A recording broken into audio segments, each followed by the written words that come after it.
قال الله تعالى بعد بسم الله الرحمن الرحيم: ومن يتق الله يجعل له مخرجا ويرزقه من حيث لا يحتسب ومن يتوكل على الله فهو حسبه إن الله بالغ أمره قد جعل الله لكل شيء قدرا. صدق الله العظيم.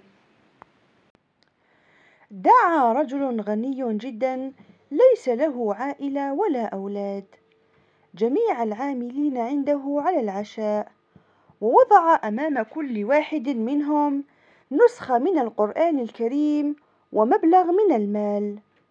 وعندما انتهوا من الطعام سألهم أن يختاروا إما المصحف أو مبلغ المال الموضوع مع القرآن. فبدأ أولا بالحارس فقال له: اختار.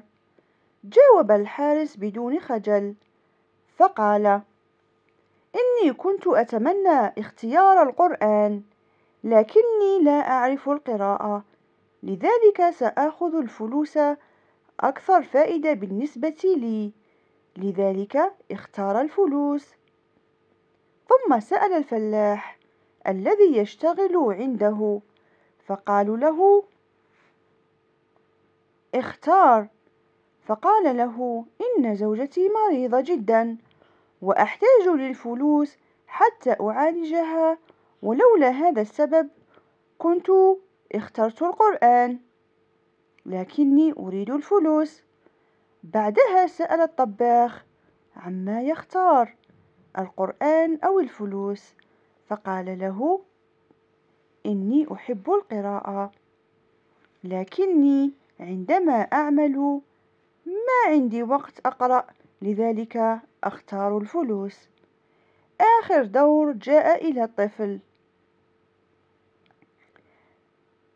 وهو يعرف أن هذا الولد فقير جدا، فقال له: إني متأكد أنك ستختار الفلوس حتى تشتري أكل وتشتري حذاء بدل حذائك الممزق.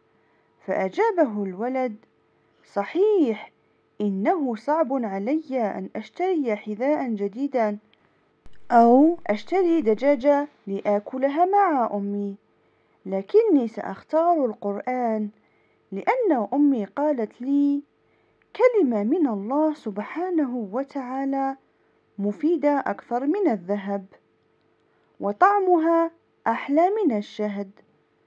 فأخذ القرآن وبعد أن فتحه وجد فيه ظرفين. الظرف الأول فيه مبلغ 10 أضعاف المبلغ الذي كان موجود على طاولة الطعام، والظرف الثاني فيه وثيقة بأنه سوف يورث هذا الرجل الغني. فقال له الرجل الغني: إنه من يحسن الظن بالله فإنه لا يخيب رجاءه.